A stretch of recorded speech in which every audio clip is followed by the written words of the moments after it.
Hello, hello. Hey, glad you're back. Wasn't too bad last night, right?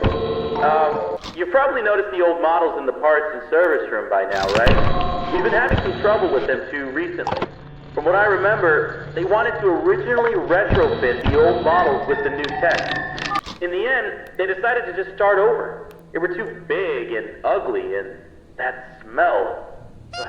But, they seem to have been acting up recently, too. The mask would work on most of them, but that last guy was having trouble getting Foxy to leave him alone. We found that he seems to be sensitive to light in a similar way to our new Freddy. So, for now, if he appears at the end of your hallway, just flicker your light on and off until he leaves. I don't know if you ever had a chance to come here before the remodel, but, I love those old characters. Foxy was always my favorite. He would tell you tales of his days out at sea, and there was a small pirate-themed play structure that moved around him. Kids loved him. I know a lot of people found them ugly, but I don't think they were terrible. When you see them moving, talking, and singing, the illusion really comes together, and it feels like a real cartoon character is standing right in front of you. The new bots are alright. I feel like they're trying a bit too hard to be kid-friendly, you know? They tried to do the whole play space surrounding Foxy again, but having him right by the ball pit ended up being a bit of a hazard. The arms and legs of the new models pop on and off really easily.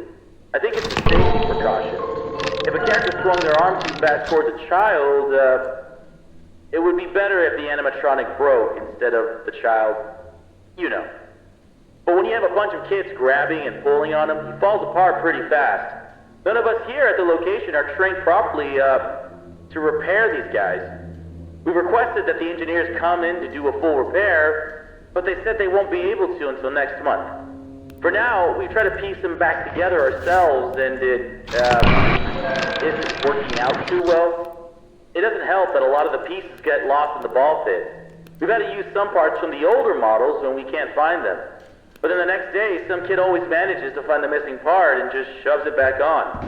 We've been calling it the Mangle, because it just looks like a monstrous mess of parts now. We've restricted the rooms to private parties only for now, though. It only took a week for him to get that messed up. We can't deal with much more. But besides that, the whole Kids Cove area just feels kinda lame. There really isn't any pirate stuff in there anymore, it's just bright colors. I wish they would just bring back the guy who made the original crew for the new ones. Back when he was involved in running the place, I had a chance to talk with him a few times, and he always seemed really passionate about everything he did. But, I think in the end, it was his decision to leave. I think something happened to his daughter, but I never really looked into it. After that, his business partner filled in his place, and things never really felt the same. But we have new ownership now. I feel like this is a rough start, but I'm excited to see where we are heading. Okay, I'll let you get to it. Have a good night.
Wake up.